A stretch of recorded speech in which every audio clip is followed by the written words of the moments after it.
雲を突き抜け Fly away 体中に広がるパノラマ Howdy, folks. Welcome back to another episode of Meta-Ideological Politics.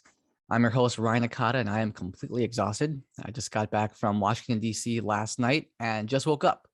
But that's neither here nor there because I'm very excited about this discussion we're about to have between my two friends, Josh Leonard, who we've interviewed on the podcast before. He is the executive director at the Institute of Cultural Evolution, and also now, heads or spearheads the post-progressive movement and philosophy. So welcome, Josh. Great to have you back on. Thanks, Ryan. Glad to be here. And I'm also thrilled to have on my former podcast co-host, Jeremy Johnson. Jeremy and I founded the Growing Down podcast together with Matt Hudkins, and we started the Integral Left Facebook group and have been discussing interesting things since 2019. So we've known each other for a little bit now, and it's great to have Comrade Johnson. Welcome. Thanks, Ryan. It's good to be here. We've really been enjoying your podcast. Thank you. And I'm really excited to have this discussion because I know that there's recently been a few exchanges on the Integral Left Facebook group, maybe exploring some of the tensions and differences, and perhaps on this podcast converging on some similarities between post-progressivism and, I don't know what you would call it, Jeremy, integral leftism, cosmopolitan socialism. What label would you use to describe more or less your position? I don't know, integrally informed, but also drawing from left scholarship and traditions, maybe deeply informed by the left, but coming from a more integrally informed overall position. So you could call that integral left. That's just been our kind of easy term, and it kind of sparks discussion as well. So it ends up being usually pretty fruitful to start with that. Cool. Yeah, we can use integral left as kind of a catch-all label here. And so Jeremy, let me start with you. So how would you frame this discussion we're about to have, right? Like we've talked about this before, and some of those differences that inspired us to start the Growing Down podcast. So how would you describe how you're kind of vectoring into this discussion, exploring some of these tensions and similarities and differences? Oh gosh, it's a big question, right? I think for me, what I'm doing with the Integral Left and what we were doing with the Growing Down podcast is really just giving a chance to deep dive into leftist literature, academics, scholarship, drawing from the critique from Marx, drawing from the critique by socialist scholars about the kind of how capitalism works, right? And what are its problems and conditions? And then what do we do in terms of creating exit strategies from this situation? And I'm not just talking about economics. I mean, the whole cultural situation, right? Ideologically, how do we get out of the kind of hyper-polarized, hyper-atomized and fragmented culture? And can we reshape things, right? Is there a better world? Is a better social world possible? And how does consciousness studies and integral theory and these sort of big picture forms of analysis help to inform that? And basically seeing left-leaning scholarship as an ally in that, something that is usually has some kind of deep picture, right? Or deep piece of the puzzle that needs to be integrated, and typically isn't, because very often, at least in consciousness culture circles and spaces, at least more popularized ones, there tends to be more kind of an implicit centrist ideology. And a lot of those things aren't really checked, or they aren't really thought through, or at least sufficiently critiqued and run through the gauntlet enough, right, of more of a left-leaning scholarship to kind of address those issues and concerns. So once we do that, we move into this bigger discussion of how does the left help social evolution, right? Or social transformation, or the emergence of a planetary culture. And what does that look like? So that's kind of like the broad image I get from this. We're interested, all of us, I think, in how do we transform the world and what's going on underneath the hood, underneath the surface that helps us understand those processes. Yeah, same question for you, Josh. How do you view this discussion? How would you frame this discussion kind of at the meta level, and then anything you want to respond to with what Jeremy said? Yeah, I think, I guess the way that I'm approaching this conversation is, sort of a dialogue around how, it's really interesting. I think you bring up this idea that, like, you've got sort of the integrally informed aspect of political philosophy, and then you've got sort of, to call them older is not quite fair, but because they're constantly involving themselves, right? You've got these sort of older political positions that we've sort of inherited from our culture and from the world and from history, and how those intersect is really interesting to me. And it's funny, on the integral left Facebook group, I was telling Ryan I get to be the subversive moderate, which is sort of fun. We don't usually, when we're we have a little bit more moderate sensibilities, we don't generally get to come in and feel like we're the outsider who has to sort of advocate for a more minority position. So it's sort of fun to be in that. And personally, in my own politics, I've been sort of center left, right? I mean, I've had times where I've certainly, advocated for a more progressive position. But, I think especially since I was introduced to Integral like almost 25 years ago now, I sort of gathered an understanding of how polarities work in the Integral sort of perspective. And, the more I worked with that, the more I found that it's important to take the best, isolate what is the truth in each of these different sort of established left and right political positions, and find ways to integrate them into something that's a higher synthesis of both, and that uses the strengths and the truths and the kind of more clear focused position of each of them, and find ways to integrate those into a larger whole. So to call what I'm doing centrism or my perspective on this centrist, I don't think is right. If anything, let's call it,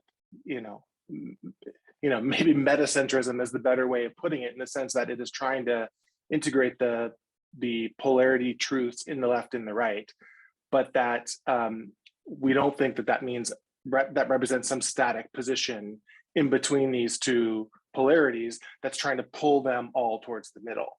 We actually think that, to get the best solutions, you need to integrate, different ways of taking the core truths in each of those positions and bringing them forward in a way that's more harmonizing. Now, that's easy to say. It's difficult to do.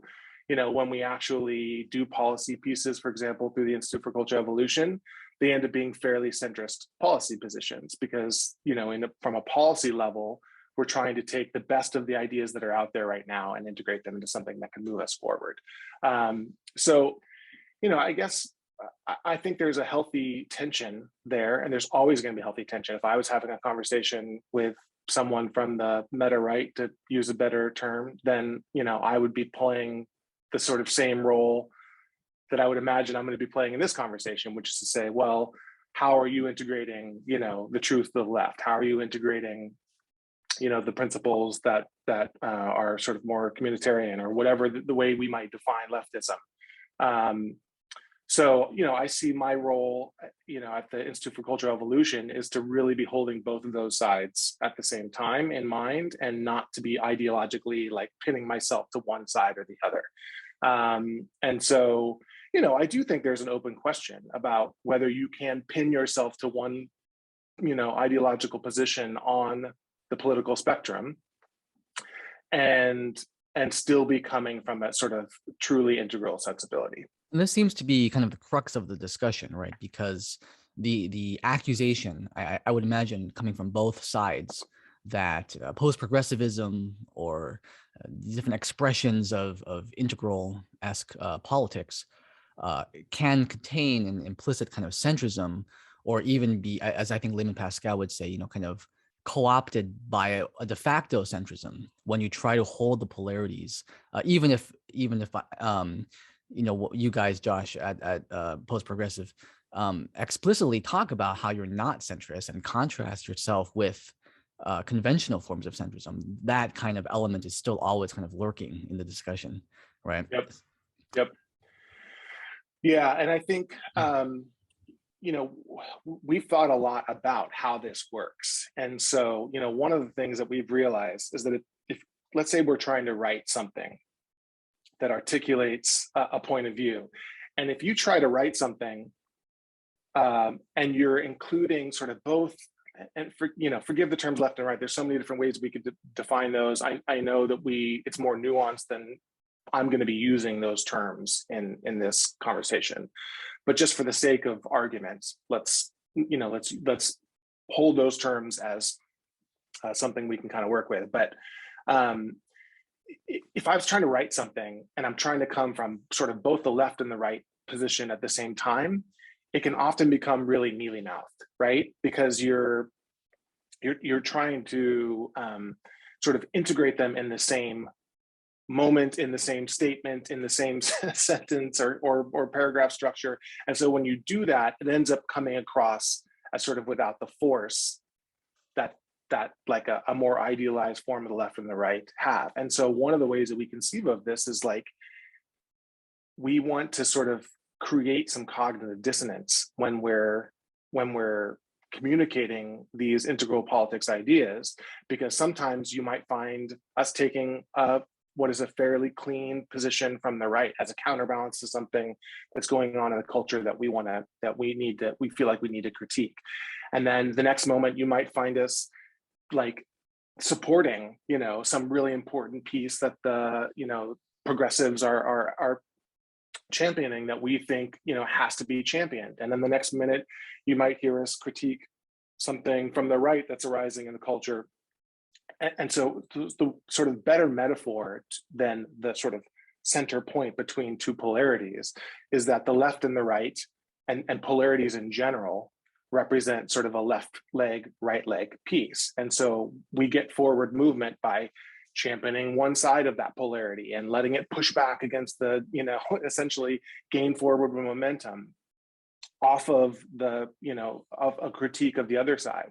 And then forward movement happens when the other side then propels off of that and tries to correct for the imbalances that come up from a, sort of unipolar perspective. So that's sort of the metaphor that we're working with here, as the left and the right are advancing, and through the dynamism and the dialectic of those two polarities, society moves forward by including both of those. But you don't move forward by jumping with both legs at the same time. That's not going to be nearly as efficient as and not going to have the energy behind it as if you're running by this sort of alternating polarity approach. Does that make sense?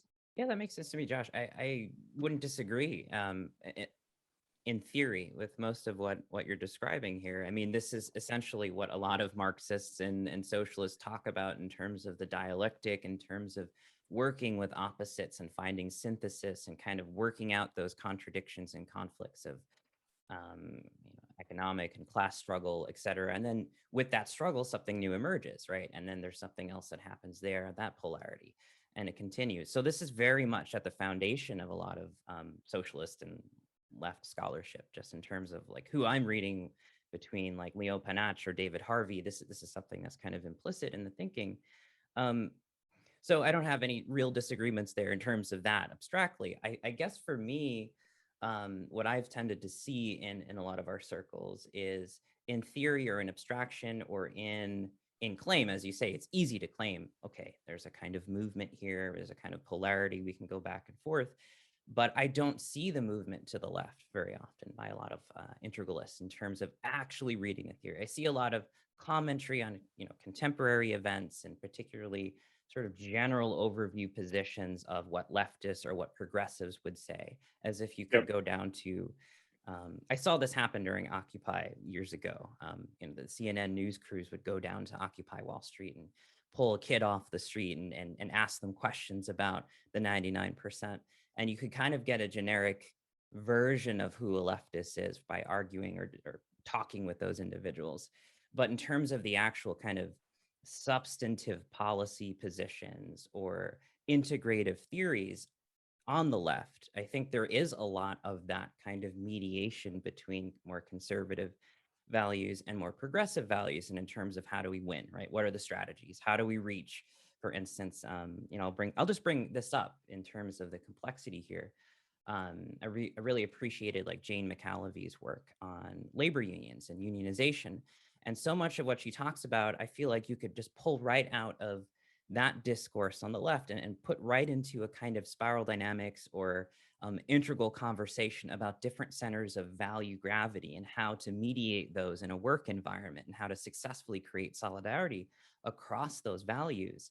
This is what so many folks on the left, particularly those who are kind of on the ground and doing that kind of difficult work of working with particular populations to meet successful economic goals or solidarity goals or unionization goals, they're dealing with all of that, right? And so the scholarship is in my mind, very complex. So I'm not in disagreement with you, but I'm just saying we're talking about all this already on the left. So, which is why I'm saying, for me, that was the exciting thing. That was kind of coming from the integrally informed position and seeing a kind of implicit integrality in the complexity of leftist scholarship and activism, but also seeing some of the critiques, the hyperpolarization that you're commenting on. It certainly does exist. And critiques from the left tend to be much more integrative of the other polarity, right? They much more integrative of, well, okay, why are Trump voters coming from this position? What's their history like? What's their socioeconomic background? What's their religious tradition? How do we understand where they're coming from so we can have conversations with them? And maybe in some, like the point is, successfully kind of convert political action into a different direction, right? So so obviously there's disagreements, but there's a willingness to kind of transpose our perspective into the other, really try to understand that, integrate that, and build a different solidarity, which is directed towards political action, right? So maybe the third example would just be a lot of the conversations these days, particularly in the wake of the recent elections and then the sort of midterms coming up, is how successful can extremely left-leaning, DSA-oriented candidates be, right, compared to more centrist candidates. And I would say, just even statistically, in terms of the popularity of the particular material positions they're putting forward, and then the actual win rate of a lot of these folks, they're doing very well in comparison to a lot of centrist Democrats. And they're doing this because they're focusing on material concerns, right, between different memetic value groups: your healthcare, your household, your work, right? Like, is your work local, right? Do you have enough resources to support your family? And finding ways to talk about that kind of bridges the gap across different racial and cultural divides, even religious ones. So memetic mediation is at the core, I think, of successful activism and labor organization, et cetera. Now, I'll pause here, but I know there's this larger cultural eruption happening where there's a lot of polarization and there's a lot of mudslinging and oppositionalism, and that's certainly going on. But that's another more complicated layer of this conversation we can kind of add on. But yeah, there's a lot to respond there too. Let me see if I can kind of capture each of those points. So if there's something I missed, we can come back to it.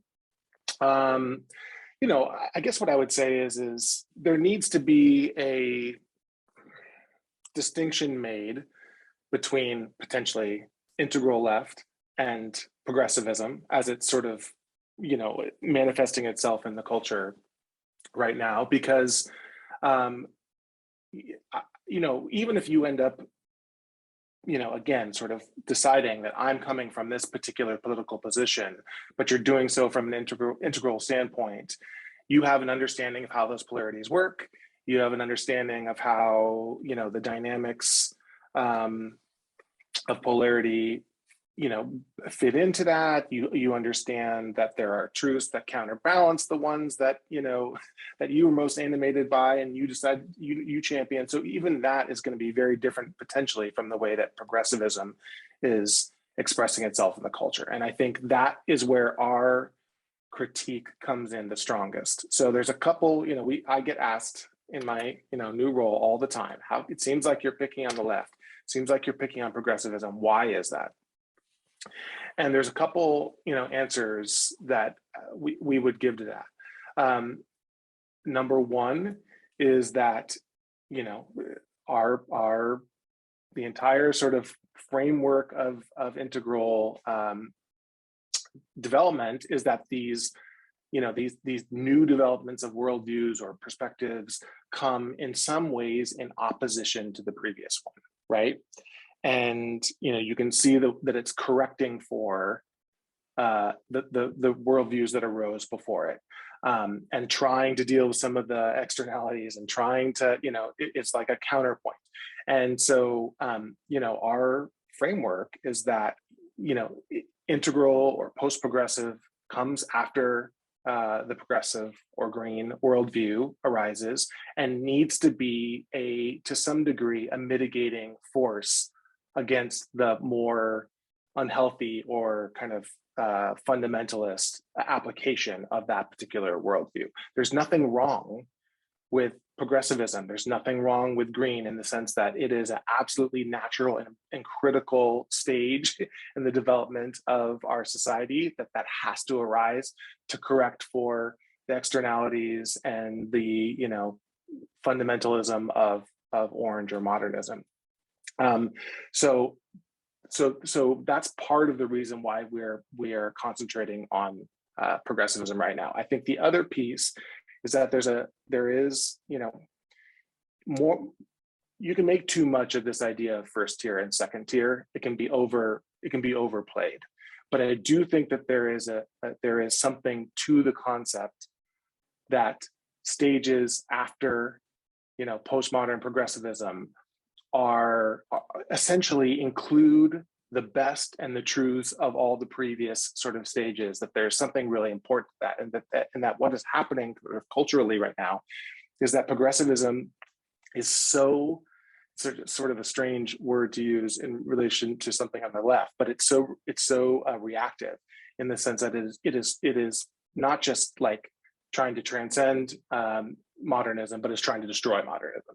It ultimately, there's a way in which it is at least in its many of its expressions is so antithetical to these previous structures that it's creating this huge backlash, and it's also creating the left is not completely responsible for the backlash, right? The backlash, people who are backlash against that are also responsible for the backlash, and that's another conversation that we can have. But to me, the idea is there's a little bit of a cork in the bottle, in that there are just a lot of we've got the sort of cultural leader, which is progressivism, that is sort of reacting in such an antithetical stance to the stages that previously came before it, that it's keeping the spiral from sort of growing and moving forward, because it's kind of capped the growth, because a lot of people are saying, I don't identify with that. I cannot come to like embrace that approach to politics or culture or whatever that progressivism is. And I think that's part of what we're trying to do in post-progressivism is take many of the goals and values of green progressivism and champion them in a more integrative, more less antithetical manner that basically can actually get them moving forward. We just feel like it's such a reactionary approach that it's not going to gain political power in and of itself because of that sort of antithetical stance. So anyway, that was a long sort of statement, but that's part of the reason why we're focusing so much of our attention on progressivism, because it's gumming up the works of the whole system. Yeah, let me jump in here, because it sounds like there are 2 points of tension that I want to capture and get your response to that, Jeremy, right? So the first one is, where should we focus our critique, right? We have a limited amount of time and energy and resources. And every time we spend, we focus time on critiquing someone or some side, that's an opportunity cost, right? So there's a question of, where should we focus our critique, and how do we determine what's most important to critique, right? And I know, Jeremy, a lot of your focus on critique is, from a Gibbserian angle, right? It's the kind of, it's the toxic and unhealthy economic crystallizations of the mental rational structure, i.e., this capitalist system that we live in. That's my kind of understanding of where you focus your attention on. So I guess my question is, not only what do we focus on, and how do we determine, what to focus on to critique? And also what Josh was actually, yeah, let me just stop there and get a response to that, Jeremy. Yeah, good. So yes, I think part of the search for an exit strategy from hyperpolarization is finding that third, right? Now, I hear Josh articulating it as post-progressivism, and in some ways, I have a different way of shaping that, but I'm also looking at this kind of vector, which is not really about being on the left or the right, but seeking some kind of common ground. Now, what's interesting for me is that I find a lot of that common ground um, intellectually, conceptually, theoretically, has been laid out by the left in terms of left scholarship, in terms of here are the conditions and the ideology of our economic system and how it's driving atomization, how it's creating all of these um, um, forms of social and populist kind of what do you call it, fragmentation, right? So the culture war, for instance, is a kind of product of this hyper fragmented forms of economy and that drive and incentivize polarization, right? And so we're dealing with these like psycho-spiritual conditions that are deeply fragmented and sick in some ways. And we don't have any kind of mobilized outlet for social change because, as we're saying, I have different argument for why they're gunked up. I don't think it's the progressives. I think it's the material system itself, right? The sort of mental, rational capitalist system itself, which has gunked everything up. This is what it does. It obstructs the ability to change it, right? So there's everyone's looking for outlets, right? And we have a lot of ability to participate in terms of vocalizing ourselves and representing ourselves or mobilizing on the internet. And so we have this situation where there's a deeply atomized and alienated culture finding these different polarities to express themselves and engaging in this culture war. And everyone's frustrated. Like a lot of leftists are frustrated. The kind of worst behavior on the internet, I think, is stemming out of a kind of a psycho-spiritual sense of alienation and frustration with actually finding a path to materializing a better life, right? Or organizing towards a better life. There is a general collective malaise or sense that things are falling apart and politics isn't working correctly, and it's representative politics isn't what it was used to be. At least unionization and the left feels like, well, every leftist that I know in my circles are saying this, that there is no left in the United States. There's a cultural, it might be accurate, and this might be good to mention too, in terms of making some discerning terms here. When we're talking about the left and actual organized traditions of the left, we're not talking about progressivism as a kind of cultural center of gravity. Let's say like a coastal elitism or something, like you go to your bachelor's, you kind of have this sort of progressive worldview. It's sort of pluralistic. It's definitely kind of stemmed in a kind of neoliberalism, right? A kind of economic implicit ideology, not really looked at, not really examined. I mean, that's the kind of, and then we kind of sneer at the Trumpers or something, and then you see those sorts of cultural divides. I would say that is a kind of, we could call that progressivism of a culture, a sort of populist cultural progressivism. But in terms of an actual organized substantive left that has a well-developed labor movement and an extended network that can pressure politicians towards substantive policies, and that has done the legwork of making that kind of mediation between different centers of gravity within the United States, that doesn't exist, right? It seems to be erupting recently, and with some success of local electoral politicians in like the DSA, et cetera. Like here in St. Pete, we've got Richie Floyd, who made it onto the council, first socialist in Florida in 100 years or something to make it even a city council. So there's an interest in this, and it's not just, I would say, because of the cultural progressivism, the sort of cultural dimensions of this. I think it is because to the degree that there is a left, it's an organized left, right? It's folks who are developing theories of change on the ground and trying to make that kind of mediational bridge between centers of gravity. So they're doing that, maybe not as successfully. And then there's this larger issue that you're talking about with capitalism and sort of our current economic structure and how that's creating a lot of these conditions in the first place. So we're running up against a lot.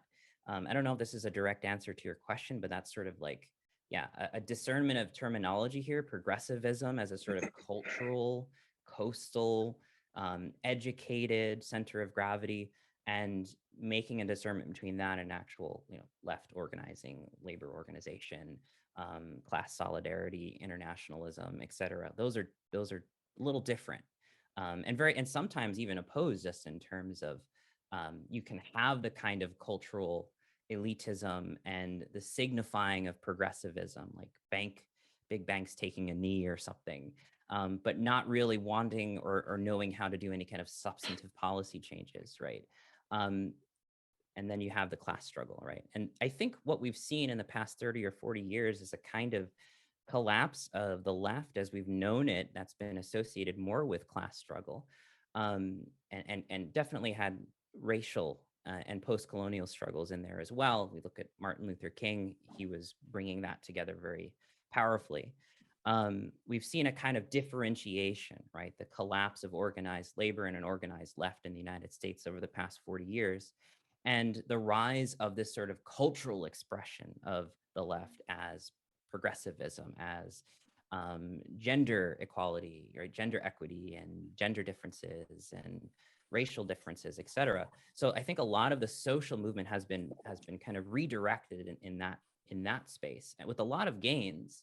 And now what we're seeing in the past 5 or 6 years, post 2007, 2008 economic crash, is the return of understanding, okay, we really need to fold back in the class struggle as well. There needs to be a new synthesis. So I would say even on the left, there's this kind of differentiation and reintegration that's happening right now.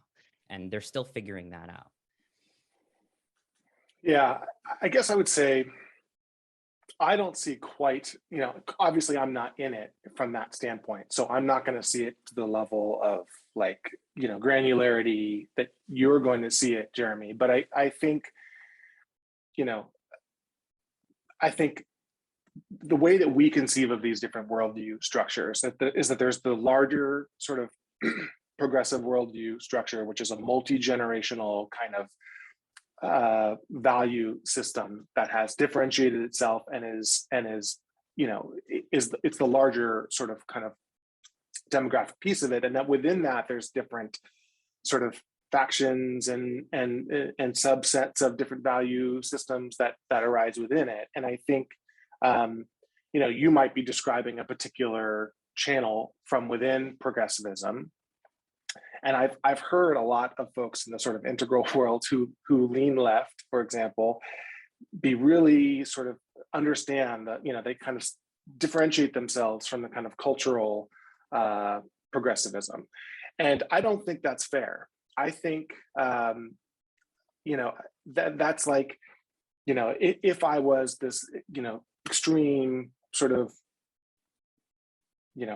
capitalist or something like that, and I said, well, the kind of capitalism I'm talking about is, sort of free market entrepreneurial capitalism. It's not the kind of corporate financialization capitalism. Like, that wouldn't be fair of me to take that stance, because it's essentially saying I'm taking the bad part, the part that is not healthy, the part that is that has overreached and become unhealthy, and I'm saying that's not what that doesn't represent the views that I hold, and so therefore you can't associate me with any of the downsides of that sort of subset of the worldview that I hold.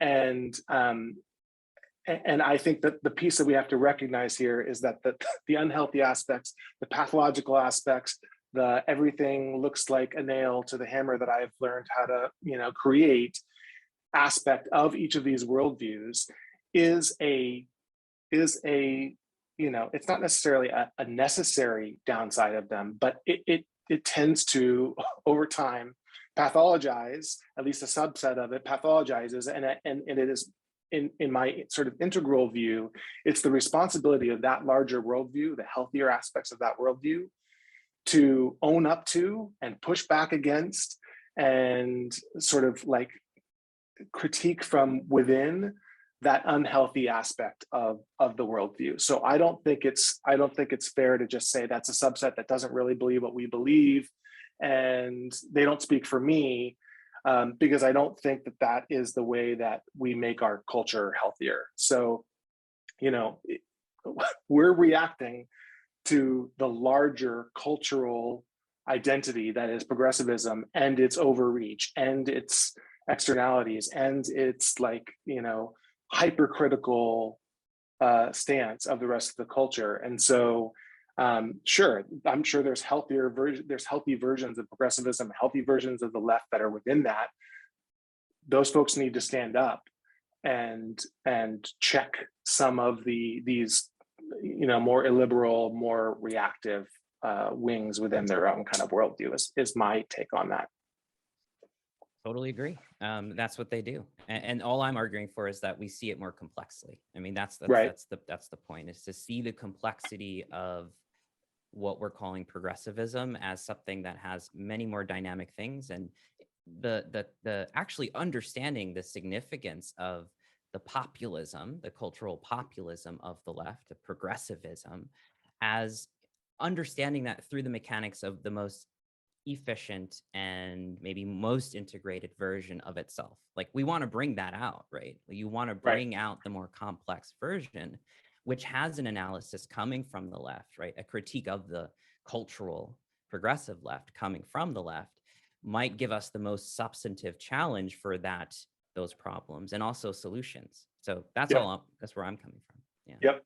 Yeah. And I agree. And I think, you know, this is something that we were talking a little bit about in the both in the Integral Left Facebook group as well as our own Post-Progressive Facebook group, is just this idea that, you know, who has the response? Oh, and we were talking about it on your group as well, Ryan, the Meta-Ideological group, is that who has the responsibility to critique whatever sort of point of the spectrum you tend to align yourself with as an integralist or as a meta, you know, approach to these. And, you know, I think it's really important that you kind of critique from within.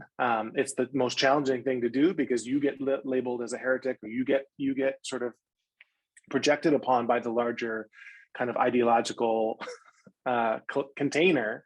But that's where you can have the most impact, is to get sort of your point on the, you know, your point on the spiral, your point on the spectrum, to be the healthiest version that it can, to acknowledge that its own, you know, kind of potential pathologies, and to address them, you know, and to address them from within. Because if you don't, then it's just going to be critiqued from the outside by folks who don't understand the positive, you know, the positive parts of that particular political perspective, right? They don't understand what the value of it is.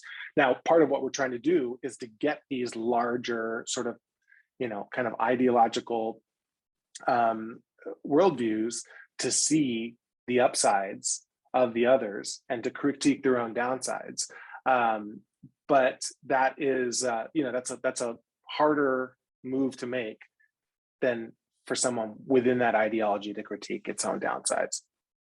Yeah, let me. Oh, go ahead, Jeremy. I was just going to say, I don't know if it's harder or not. It might be harder just by definition. Like, can you really see yourself? You know, can you get the different position?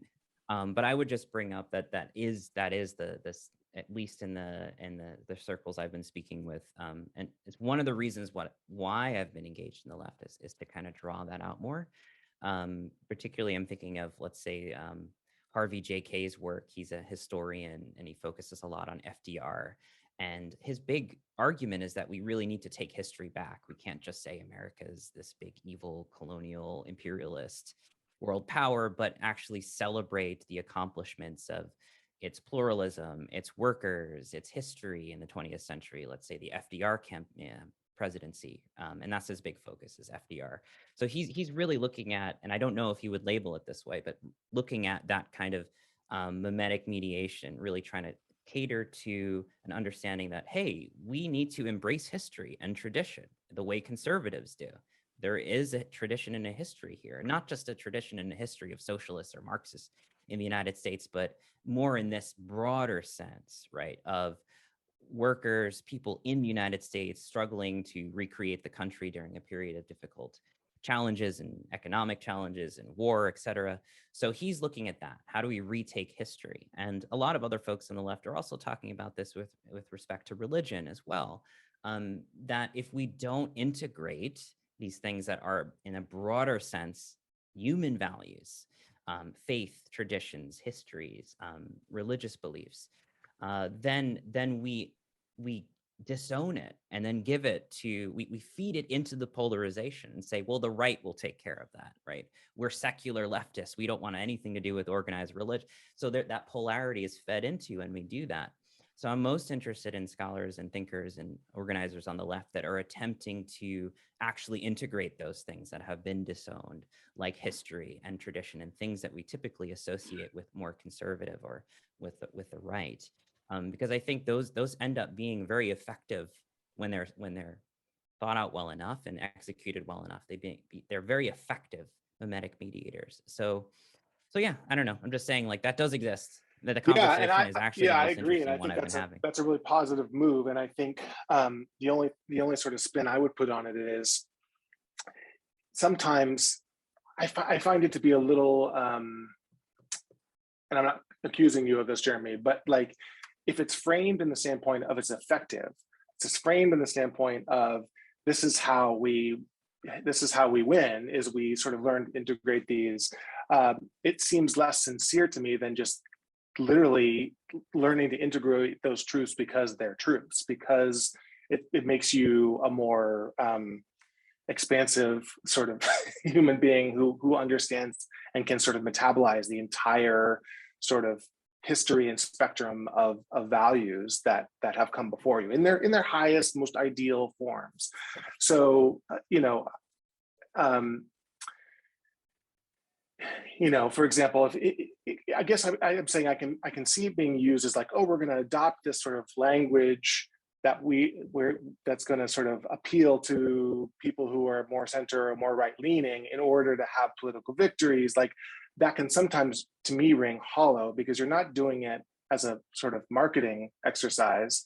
You should be doing it because you want to have a more expansive identity, a more expansive coalition, a more expansive sort of coalition. That would exactly. be the goal. But yeah. I bring up the strategy because it's very often, and that's one of the frustrations of the left right now, is there's such a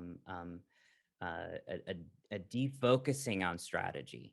More of a focusing on position and value and signifying your value, and not on like, okay, let's build something together, right? There's so much frustration around that. So that's the context of that. But I totally agree with you that it has to be like an authentic synthesis that's coming from this sort of vision of human beings that's far more pluralistic and in solidarity. I mean, Martin Luther King, for me, is one of these great exemplars of somebody who was doing that in his own history.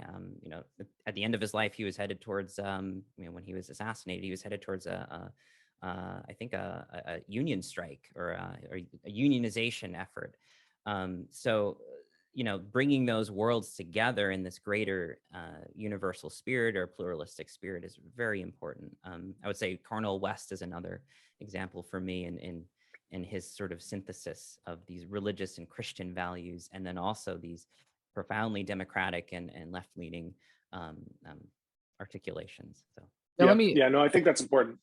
Let me just jump in here real quickly, because it seems like there's a couple of tensions that I'm tracking here, and this one that just came up, I think, is really interesting, right? Which is, how do we think about what the end goals are in our political advocacy and that underpin these movements, right? Like, are we talking about trying to strategically galvanize a large enough majority to converge tangibly towards substantive policy reforms that transform our systemic and institutional and material realities, right? That transform our economic reality, that can institute whatever Green New Deal, universal health care, living wage, end the wars and the drug wars, et cetera, all these kind of, the typical progressive Bernie Sanders-esque platform. And Josh, what you're saying, what you're highlighting, right, is there is a strategic component, but there's also the goal of genuine integration, right? The kind of birthing of integral consciousness and culture, both individually and collectively, and genuinely being able to integrate and synthesize and metabolize all of these worldviews and values and perspectives,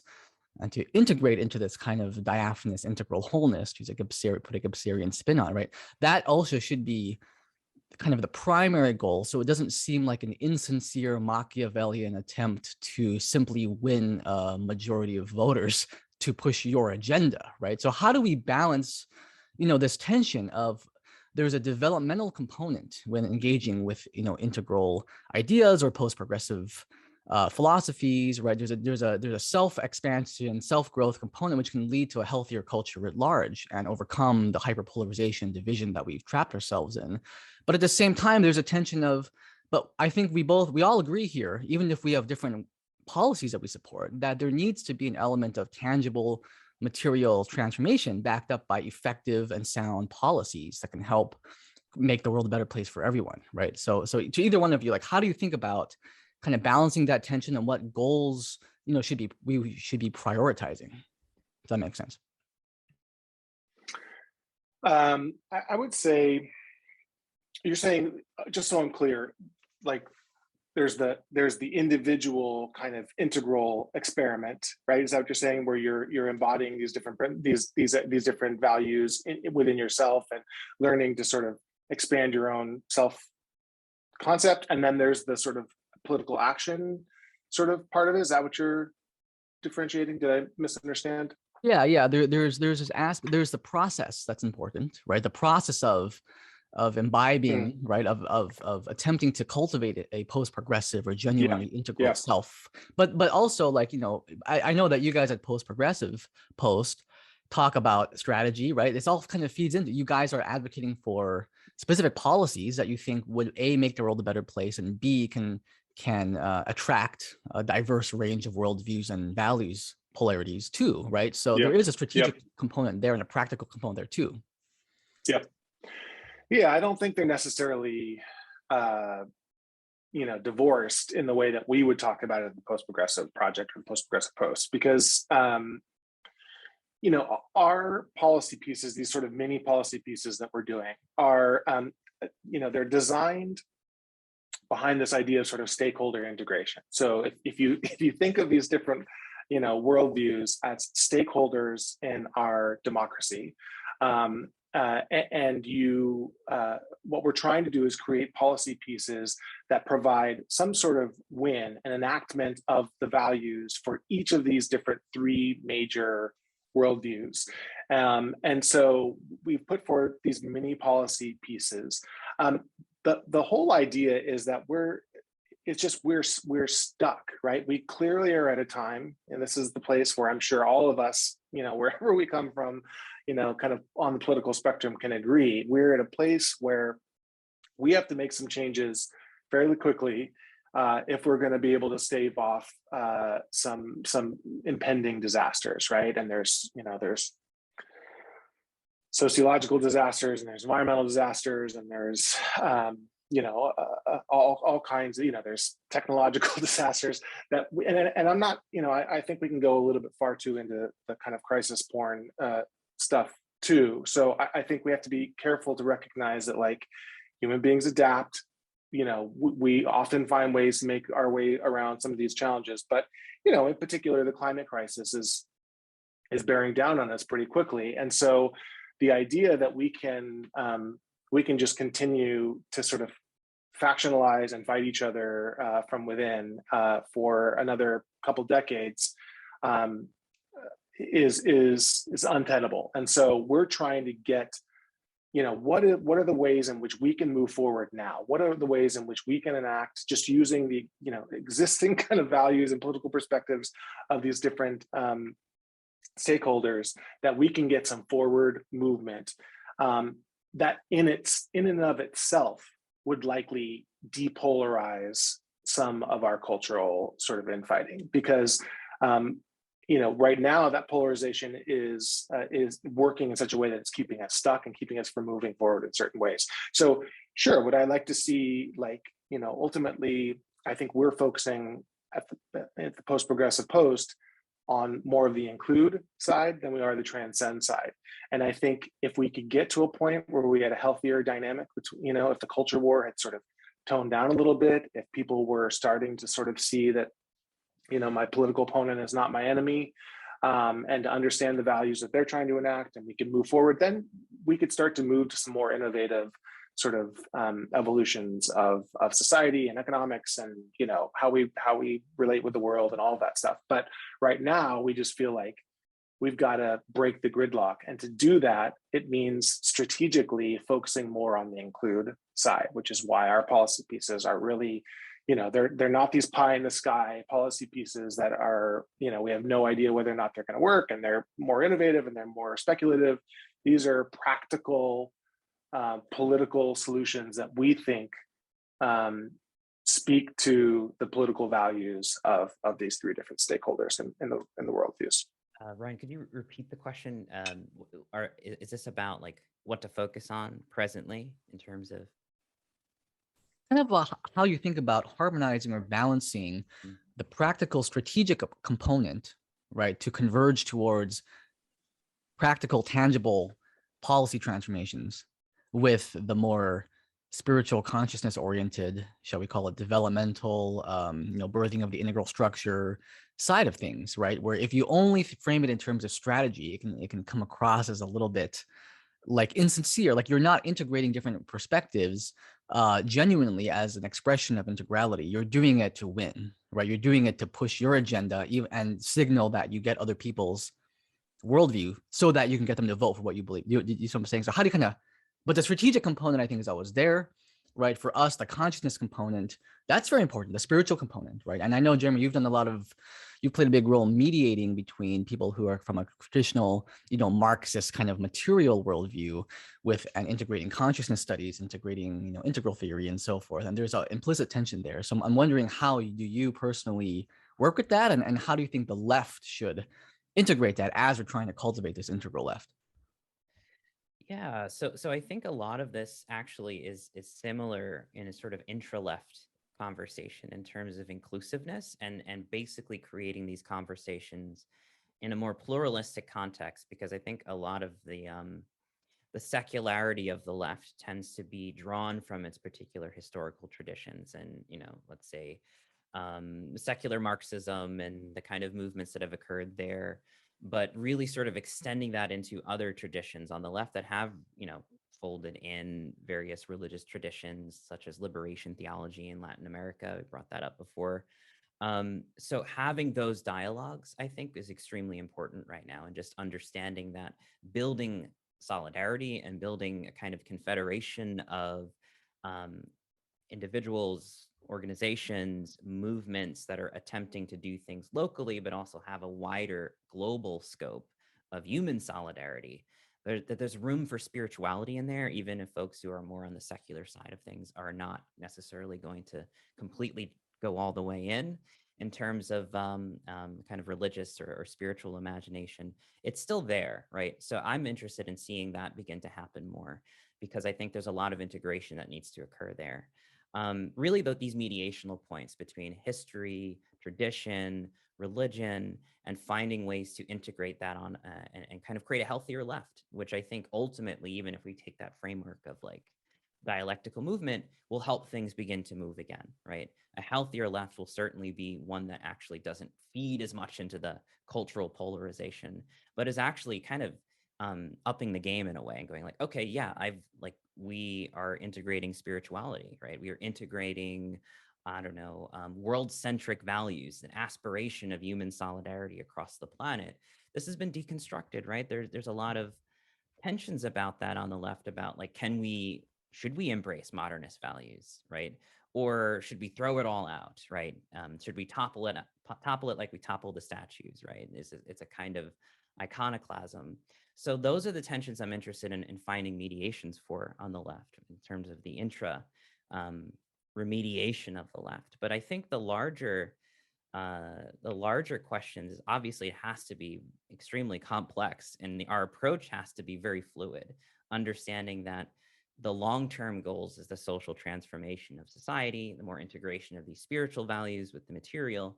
But then the more local and the more immediate does look like, okay, well, there's labor organization going on all over the world right now, but particularly in October, right, with Striketober happening.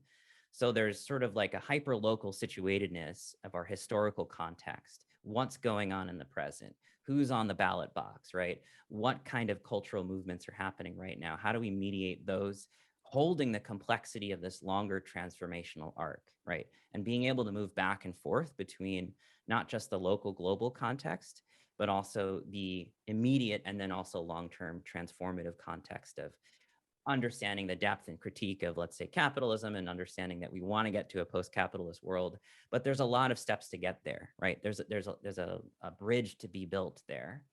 So yeah, holding the two, and the practice of holding the two, not getting entrenched in one position or the other, right? One view or the other. That flexibility and fluidity, which is able to hold complexity, I think is the most important thing. It's the one thing we can all kind of focus on practicing. Yeah, great.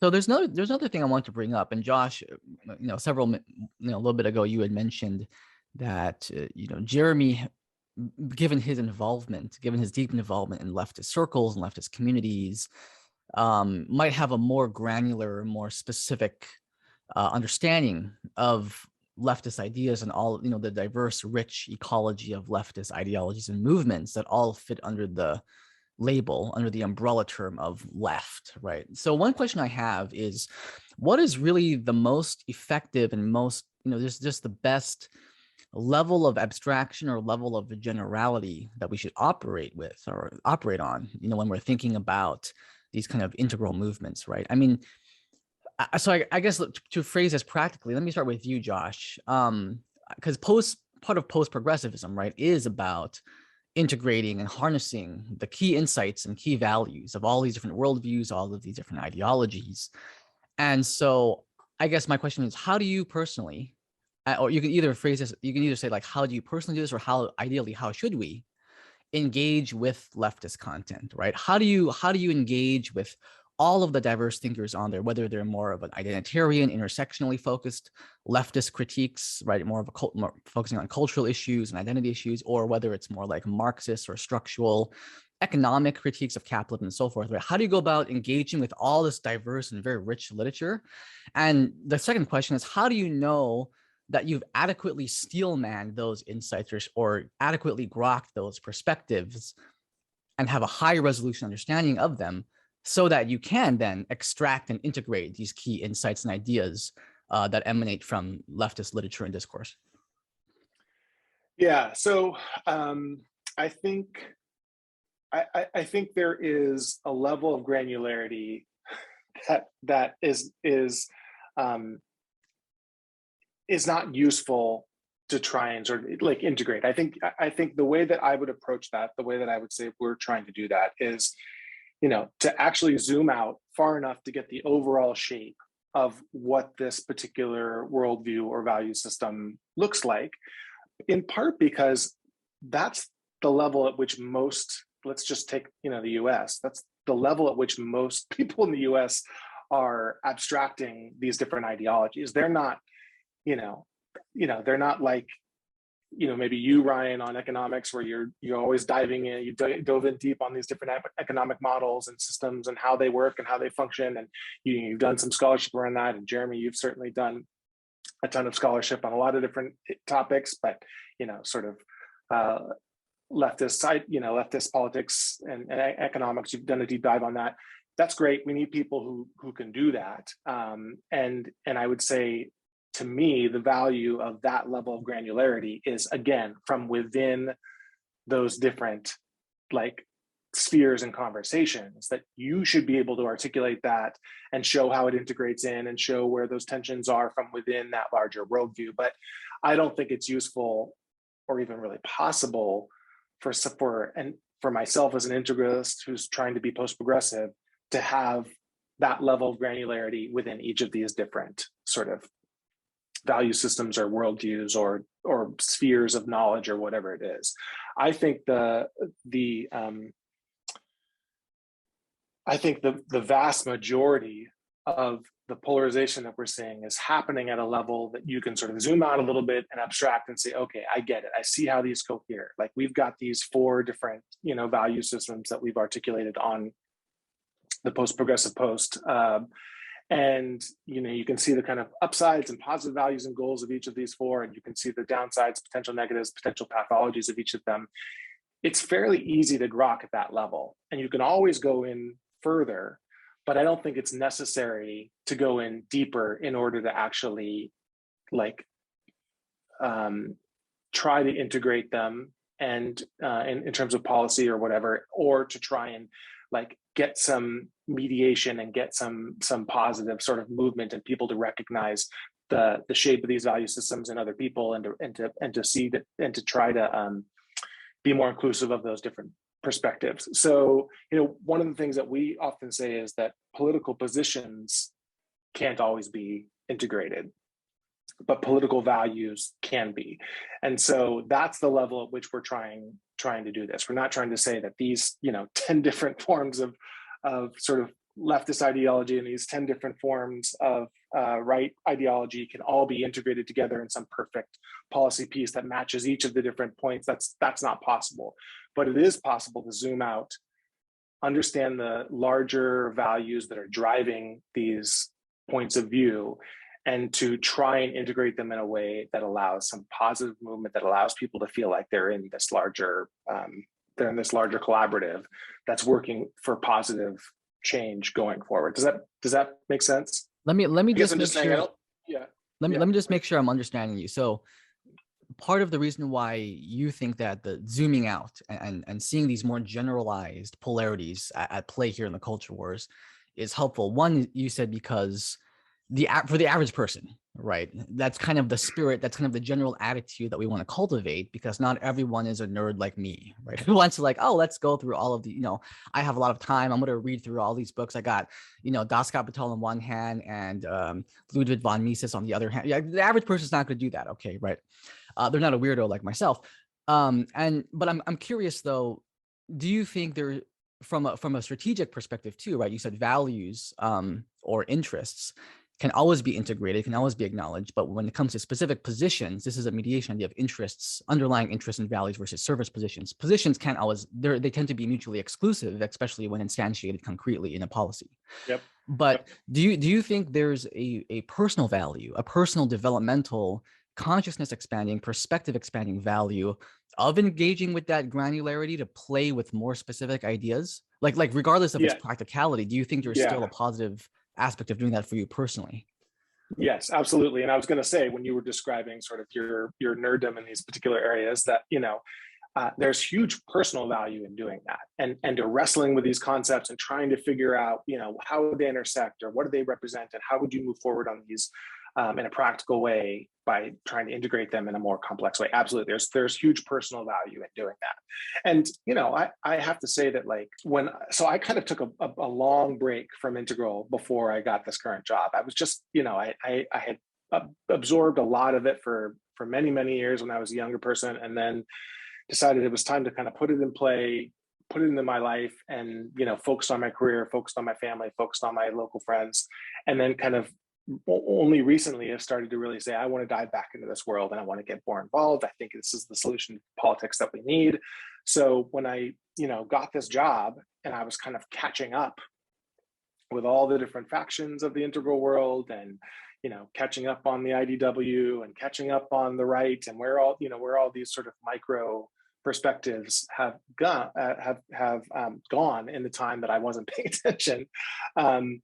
It was huge. It was very consciousness raising to do that, right? Just to sort of get these different positions and see how they fit together and see which parts of them I agreed with and made sense to me and which ones of them felt unhealthy. There's a huge value in doing that personally. I just don't think it's necessary to do that to create the kind of forward movement politically that we're trying to create at the post-progressive post. Got it. Cool. How about for you, Jeremy? Because in one of the Facebook threads, you had responded. You said, "Well, there's the left, but we need to get more specific, right? The left is very contains so many diverse movements and ideologies and camps. and perspectives. And then you kind of were breaking it down, right? There was kind of the Sri Aurobindo's integral, revolutionary kind of leftist advocacy, right? There's a whole tradition of leftist literature and scholarship, and I think you were kind of touting the importance of really engaging very specifically with all of these diverse ideas. So how do you think about the right level of abstraction or granularity with which we should be engaging with these deeper polarities of left and right that Josh was just articulating? Yeah, good question.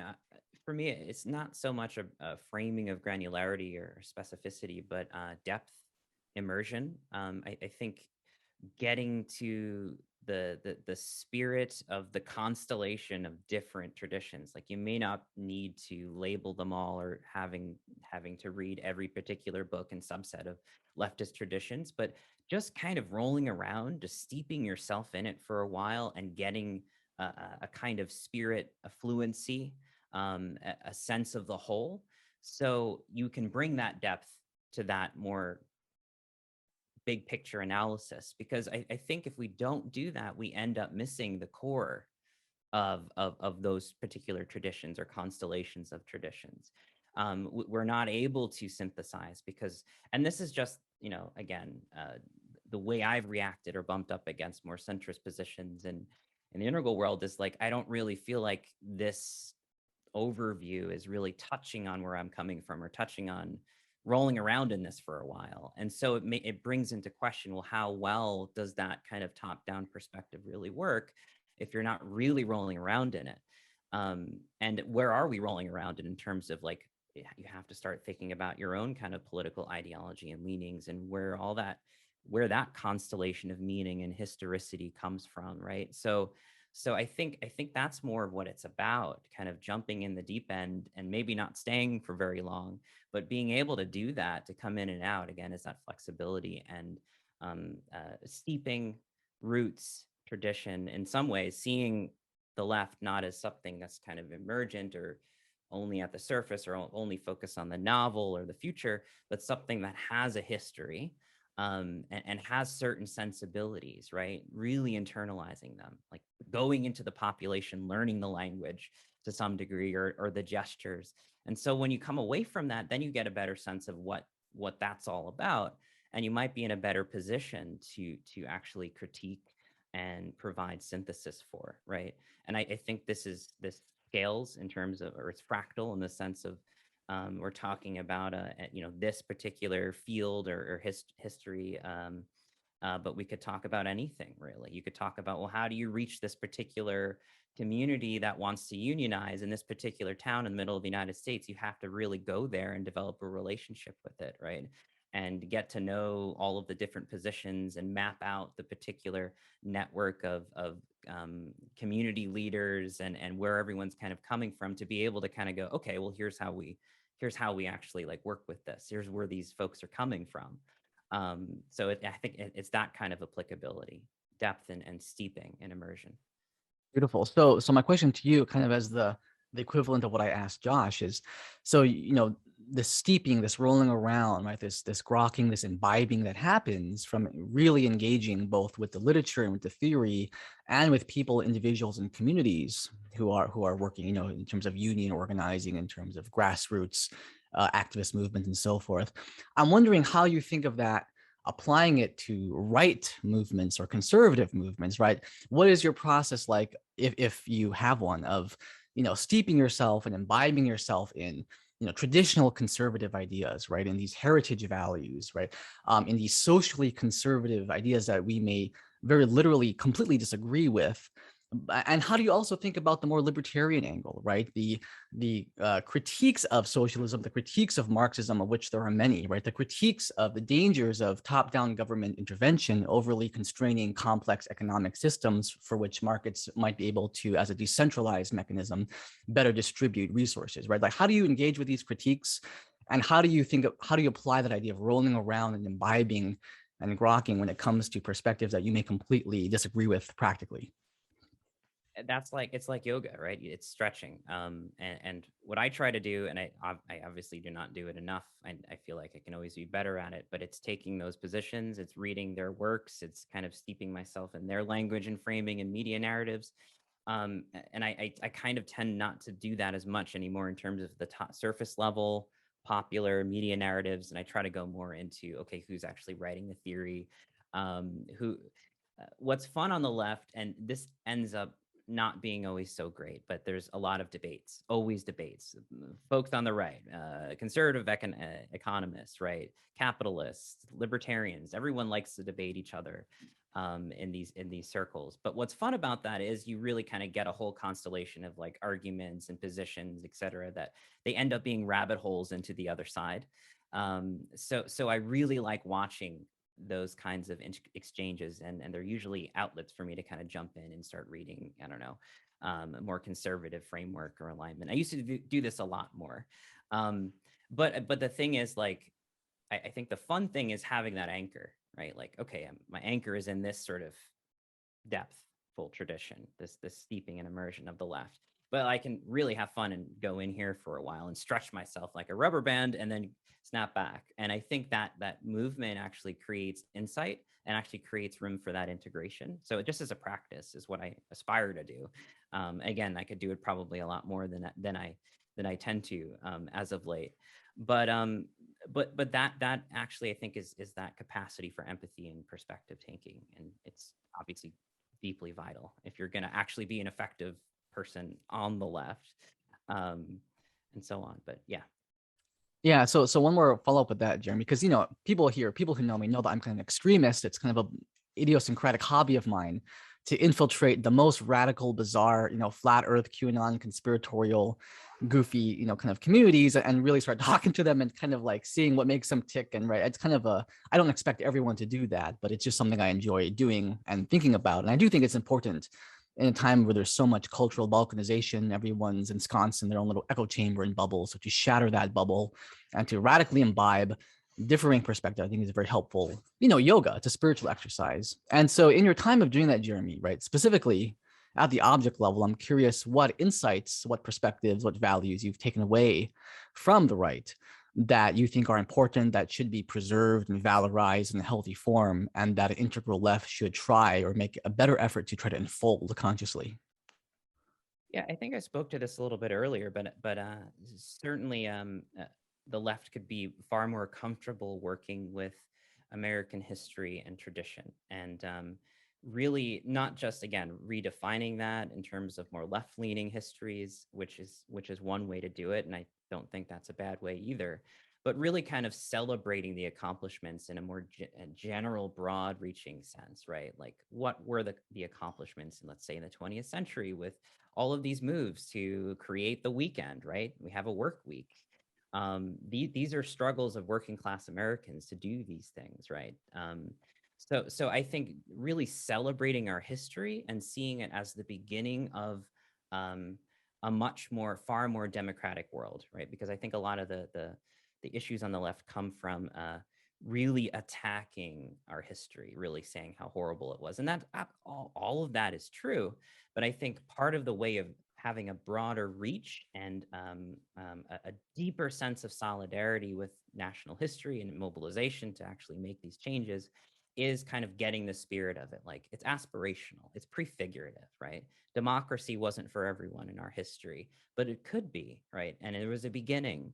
So I feel like there's just ways to reposition a lot of the critiques after we critique into this broader sense of what we could accomplish together and what we already have accomplished. And we have to be comfortable with that. And that's the difficult part, the part you want to like knee jerk.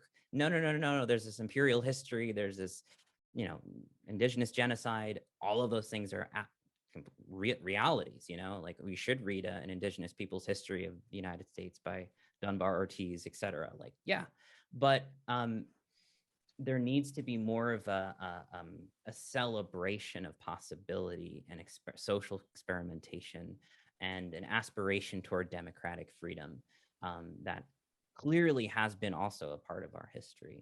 We need to be able to do that genuinely. We need to be able to talk about that genuinely without throwing up a little bit. And I know on the left that's hard to do. So that's where I've begun to really see the growing spaces for the contemporary left, is really finding that ability to integrate tradition, integrate history in terms of a national history, and as I was mentioning earlier, kind of religion, etc. One other thing might be just in the context of empathy taking, because a lot of this is about empathy taking, really kind of getting a sense of where folks who are mobilizing and organizing on the populist right are coming from, like the CRT phenomena. Can we can we trace that down more to its roots, or the QAnon phenomena? Like what are these communities and folks really getting out of these kind of sometimes very quirky visions of reality, but like forget about the kind of judgment on them, and get more into a sense of where they're coming from. I think that empathy taking is really important. It needs to be emphasized more, and that's certainly what I've been learning from engaging outside of the left. Fantastic. Josh, any general response to anything Jeremy said? Well, I think Jeremy has sort of, to some sense, included some of the pieces that I think the left needs to be working on in order to become the most healthy version of itself. I think it goes a little bit deeper in terms of the history piece, but I think the history piece is one of them. I think finding, I think this idea that sort of anti-American, anti-history approach that has, kind of become a larger and larger part of the left's critique of modernity in particular is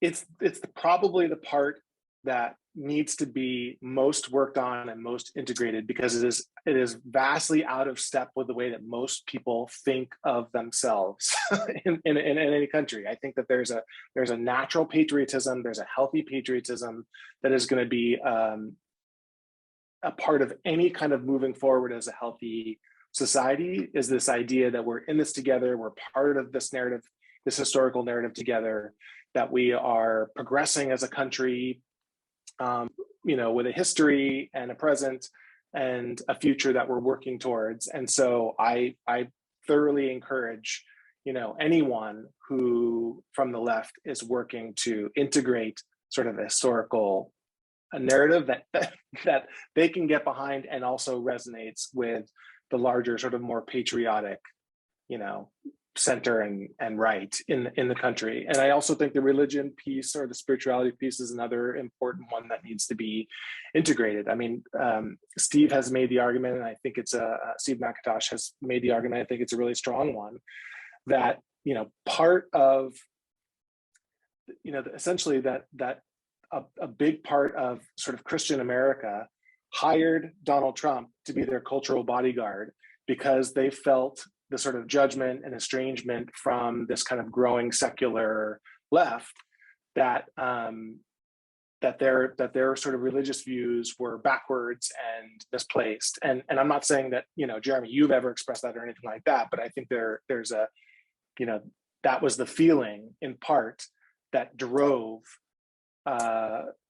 mainstream kind of Christian America to embrace Donald Trump, despite the fact that he did not in almost any way express their actual kind of religious values in his own personal, foibles. So in order to keep that from continuing to happen, I think that that sort of cynicism towards the religious impulse on the left needs to be checked. It's an important, it's going to be an important way that we're going to be able to move forward as a society. Yeah, agreed there. I think from what I've been studying, when I know about the interesting remixing of tradition and activism and revolution, I think some of the most successful ones, this is sort of me borrowing from David Graeber, but some of the most successful movements internationally have been because of their synthesis of tradition, locality, and revolution, right? Thinking of the Zapatistas, I'm thinking of even William Irwin Thompson's like doctoral work on the imagination of an insurrection in Ireland, in the sense of kind of bringing those histories into the context of social transformation. really kind of holding those two together, I think is very important, and it's not done enough by a long shot. I guess my only distinction would be a layer to that, maybe in addition to that would be, again, the depthful critique that the left can bring to understanding and empathy taking for, let's say, Trump voters, is in its capacity to sort of understand those historical dynamics, the globalization process and the loss of jobs and the Rust Belt, quote unquote, which is, I don't even know if that, like, I'm a coaster, so I probably shouldn't even be using that word, right? But the loss of jobs and opportunities and economic affluence in so much of the United States, the opioid epidemic, right? So many things have really contributed to this economic, social, spiritual depression, and then the elitism of this sort of more centrist, neoliberal coastal elite looking down on these, barbarians in a sense, these mainland barbarians coming in with these very uncouth values. So there was a lot feeding into that. I guess I'm saying there's economic dimensions, and then of course the sort of cultural left kind of seeing and judging so harshly the conservatives as well. But they all play into each other, I guess is what I'm saying. Yep. Great. So we seem to be winding down naturally here towards kind of common ground or some convergence. I want to end by, and this has been covered, so in some ways this is a redundant question, but I want to end by asking both of you, giving both of you the opportunity to ask each other, where our respective camps can be stretched a little bit, right? Like kind of like a challenge or provocation to growth here. So Jeremy, let me start with you. For people who identify with the post-progressive label and very much take on that philosophy, where's an area that you think they can stretch themselves and grow, intellectually and philosophically and spiritually, in regards to everything we talked about? I think I've sort of iterated this, but maybe to sort of create it as a sort of pointed question, more immersion in the deeper critique and analysis coming from the left. I would like to see that, because I haven't seen that really coming from more post-progressive and centrist oriented positions. There's a lot of givens, I feel, that are still kind of implicitly in there, particularly when it comes to economics and class dynamics. I'm not talking about the granularity, but really the kind of deep analysis of what's going on in our culture with economic, again, atomization, capitalism, alienation, and the culture wars. There's a really, really deep analysis that comes from the left that I haven't seen addressed. And I see that represented in this kind of blurring the lines between cultural progressives and the left as a whole, because it has some really essential insight here that could potentially be very transformative. And I would love to see more, at least, engagement with that. And actually, that's where I would love to see critique and responses to. Like, I think I would be more open to a post-progressive orientation if I were able to engage at that level, that depthful level, going like, okay, you see what we're doing here overall, and you're also offering another way through this, right? I would really like that.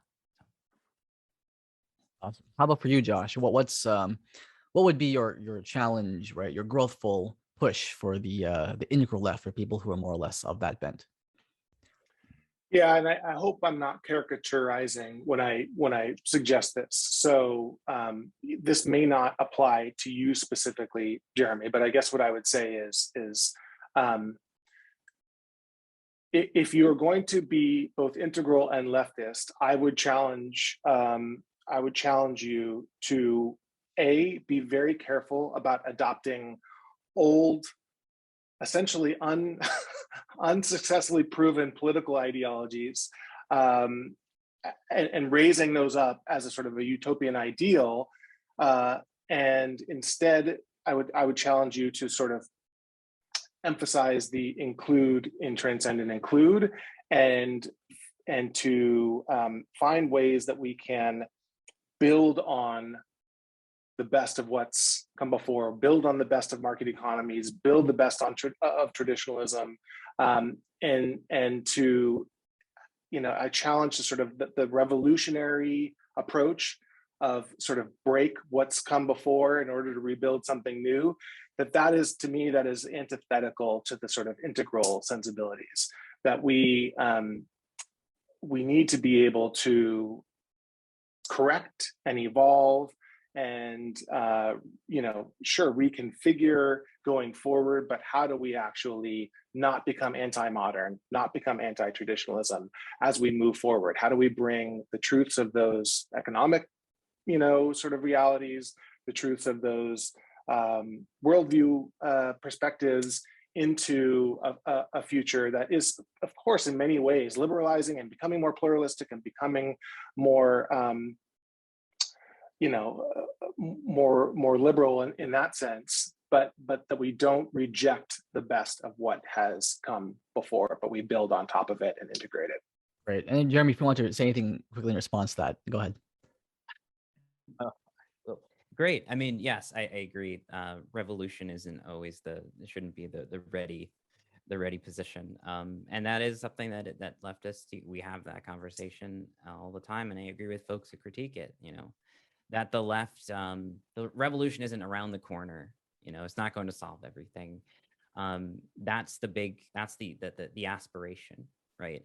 But I think in terms of where we are, I was already mentioning this earlier, there's a bridge to be built between this world and something that's better. And that requires us to really work with what's at hand and what's present and working to transform that. We'll take phases and steps and sometimes jumps, but a lot of the time it's really kind of building that bridge, right? Rebuilding the labor movement is a long-term thing that needs to happen. It's something that will probably take years. And unfortunately, we're kind of in a period of time where time has really condensed in terms of being able to do something about all the crises are happening. And nevertheless, labor movement building, social movement building, mobilizing versus organizing, making that distinction, it takes a long time. It takes understanding the local community level, and it takes building larger solidarities in an international level. So yeah, I mean, I'm not in disagreement there. I really like, maybe one example for you is Kim Stanley Robinson's, I don't know if you've read it, The Ministry for the Future. And in some interviews, he's talked about this as somebody who is particularly more drawn to the left. I think he says he really agrees with a lot of socialist and left theories, but he wouldn't call himself one. And I'm playfully calling myself an integral leftist, but I don't know how deeply I would say, like, I'm a socialist, I'm a Marxist.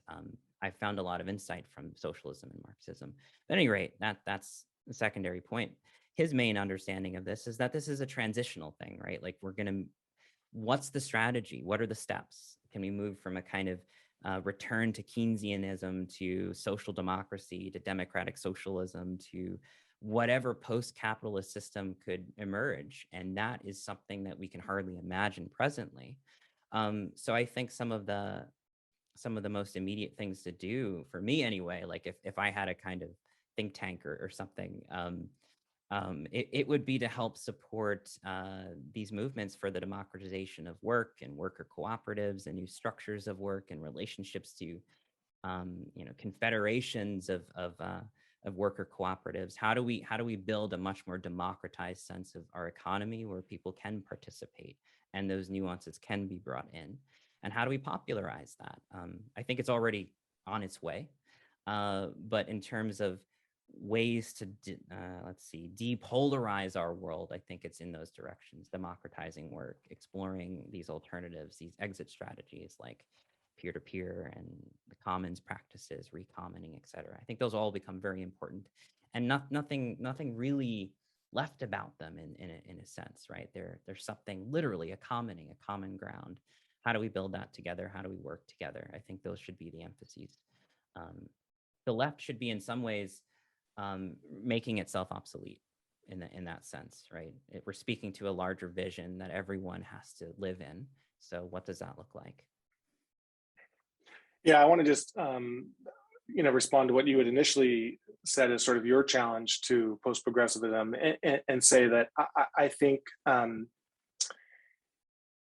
the challenge from the left that is important for those of us in the sort of post-progressive approach to take is to not get lost in the status quo, right? I mean, I think that is the idea that we become complacent, and that sort of in our quest for some level of stability and sort of, you know, social solidarity that allows us to move forward as a country, that can, you know, a pathology of that could be stasis, right? Could be, you know, kind of the inability to move forward and recognize the ways in which we absolutely have to make some changes and have to evolve. So I take that challenge, and I think that's something that we're at the Institute for Cultural Evolution are really trying to remember, is that the way things are is not working, but that we need to, as we try to move forward into that future, we have to preserve some of the things that are absolutely working and that have provided you know, that sort of social stability that we've had for many, many years. So I take a point. Awesome. And before we close out here, I just want to also say that for me, the meta-ideological approach to all of this, and kind of my own plug, you know, it was interesting for me to hear the back and forth here and some of the tensions and kind of where my bias starts kicking in one way or the other, where I agree, where I disagree. I think for me, you know, Jeremy, I resonate a lot with this emphasis on, you know, the rolling around, the imbibing, the depth, right? The steel manning, the titanium manning, right? Being able to engage with very specific ideologies at a very granular level, right? And really harnessing specific insights for me to play with and for me to metabolize and think about. Whether it's just for my own growth as a person, right? As someone who wants to stretch my perspective, and someone who also wants to hopefully generate these really groundbreaking policy ideas and then eventually instantiate them at some level of government or another, whether it's local or federal, right? I think for me, yeah, the post-progressive vision, the part of that resonates with me, right, is the kind of bigger picture and the zooming out. So I would say I'm a kind of all the way zooming out at the meta level and all the way zooming in at the specific level. I think the third thing I would add in to kind of put the, you know, the cherry on top, right, to put a bow on it, is the community level of really going out and then engaging with people from diverse political communities and backgrounds and cultures, and to really make sure that I'm steel manning and imbibing their values and their worldview and their ideology as they see it, right? I want to engage with them on their own terms and put aside all of my biases, my judgments, my you know, ideological predispositions, so that I can fully empathize, right? That Jeremy, you're talking about acting empathy, and getting their confirmation that I get what they're saying, right? Getting their confirmation intersubjectively that I understand them, and they can validate me in that way, and I can validate them in that way. So I would say, so there's, you know, an emphasis on book learning and intellectual development, and continually grokking and steel manning these perspectives. And then for me, ultimately, it's grounded in the intersubjective zones that's used in a way to really build community that transcends the polarization that we're experiencing. And for me, it's particularly at the local level that I'm most attracted to, right?